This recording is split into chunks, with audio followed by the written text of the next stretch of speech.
And it wasn't solid. It never would have been solid. Why didn't I leave then? It was the perfect time. He never moved in. It was beautiful. Let it go, be done. Let him go be a player.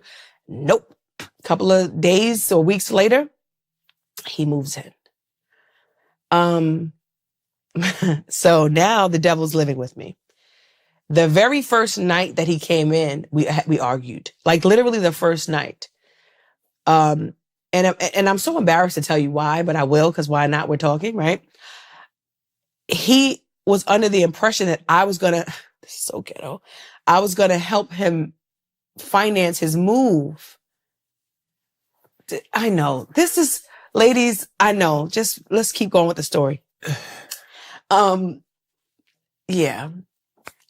So what my response was, what are you talking about? I didn't plan to pay for your movers. I was just assisting you to get the movers. It wasn't that I was going to pay for the movers. Long story short, you got to remember, although he's moving in, I'm still hurting about this situation. So now I'm digging deep. I am digging deep now because at this point, I have to protect my heart. And when I look back at this, when I tell you the next couple of scars, you're going to be like, oh my God, because I was in so protection mode. What started to happen in my life was this shock to my heart that continued to happen in my life. From my brother's death, my mother's death, even my grandmother passed away a year ago. Death, dishonor, deceit, hurt, pain became just too much for my heart to take. So any way I could protect it, I was going to protect it. So I went into this mode in this relationship where I just wanted to not be heart shocked again.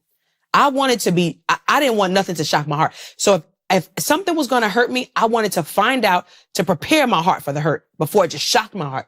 At that moment, I just started to look for things. I started to search for things to make sure that he was not doing the things. And as much as I searched is more that I found. More that I found out so many things. He had another child, that was older, not too much older, maybe 4 or 5 at the time. It's like, why didn't you tell me that? Like, it's not like you have someone pregnant or you just got somebody, you have a 4 or 5-year-old, you could have told me that. So it was just lies and deceit and more lies and deceit and hurt and lies and deceit and pain. And you were just digging. And I was just digging. You were just digging. Let me tell you how bad my digging got. I became obsessed with digging to the point, oh God, this is so bad, where I bought devices. Oh, special agent. Special Mara agent Johnson. TVJ, yes. I'm telling you, I was like Inspector Gadget. I was God, it's so bad. Devices to listen, to find, to track. I just wanted to see what was going on.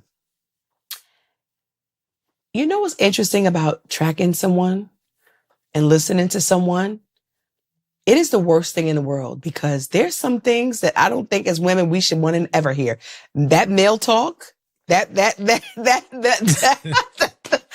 man-to-man talk. So just imagine if you're in a relationship with me, you're having male huddles, but I can hear everything. Imagine what that's like. You're a man, you know.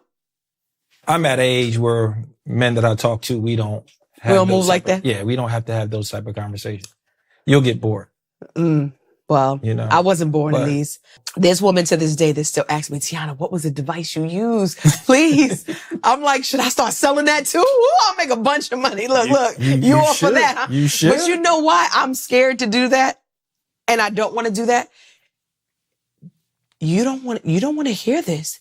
It's like you do, but you don't. It's painful to hear your man, your husband, his thoughts, his conversations with the bros. Oh, it's bad. Ladies. When he's the wrong one. When he's the wrong one. Right. Let's when he's be the clear. Wrong one. But I think it's a lot of men. I'm not going to lie.